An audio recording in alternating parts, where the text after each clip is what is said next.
मान्यवर कुछ ज्वलंत प्रश्नों के साथ एक वार्ता लेकर उपस्थित हुआ हूं आपके समक्ष, जिसका शीर्षक है अस्तित्व।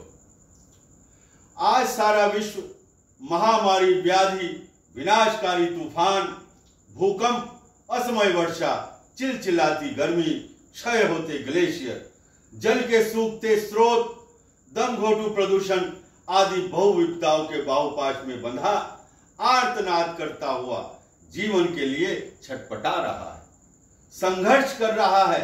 इन सबका जिम्मेदार मनुष्य स्वयं है।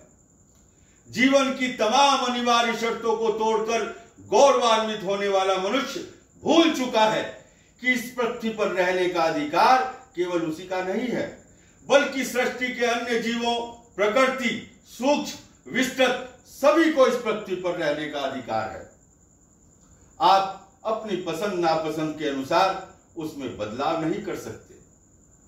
वास्तव में हम सब ऐसा दुस्साहस कर रहे हैं जो विनाश को आमंत्रण देने जैसा है, क्योंकि असंतुलन अस्त व्यस्त कर देता है सृष्टि चक्र को। जो चीजें हमारे लिए नहीं बनी है, बहुत सारी दुनिया उन्हीं का सेवन कर रही है। परिणाम अपराजित वायरसों का जानलेवा हमला।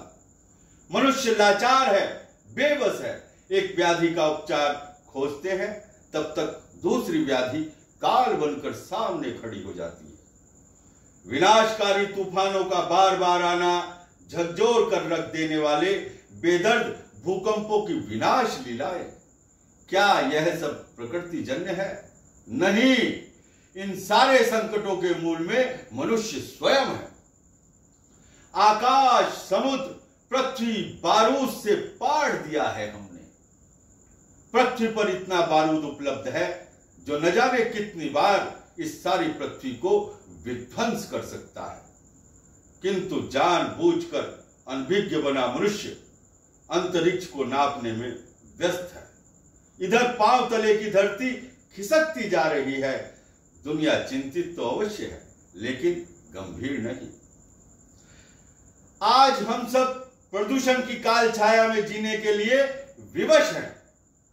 कुछ दशकों पहले की बात करें तो चहुं ओर हरियाली ही हरियाली हुआ करती थी। खेत, बाग, बगीचों से आच्छादित धरती मानो खिलखिलाती थी। लेकिन अब सब कुछ बदल चुका है। मनुष्य इन सबको निगलने पर आमादा है। इसको अपने अलावा कुछ नहीं भाता। हमने अपने स्वार्थों की पूर्ति के लिए अपनी साथी प्रकृति को लील लिया है। कच्चे आंगन, वो हरी भरी घास, पेड़ पौधे कहां रहे हैं अब? इन सब की जगह हमने अपने चारों तरफ कंक्रीट के जंगल खड़े कर लिए। कौन हमें समझाएगा कि हमारी गलतियां आने वाली पीढ़ियों के लिए अभिशाप बन जाएंगी? लेकिन हम दुनिया वाले किंतु परंतु के बीच बेखबरी से जिए जा रहे हैं। हमने अपने अति सुख के लिए, अपनी अति महत्वाकांक्षा के लिए मनुष्य के अस्तित्व को दांव पर लगा दिया है। अनियमित होता मौसम चक्र हमें चेतावनी दे रहा है कि समझ जाओ, अभी वक्त है। हम मनुष्य के अस्तित्व को बचा सकते हैं। अंत में कविता की चंद पंक्तियां प्रस्तुत है। हरियाली थी दूर तलक, ये हरी भरी धरती थी।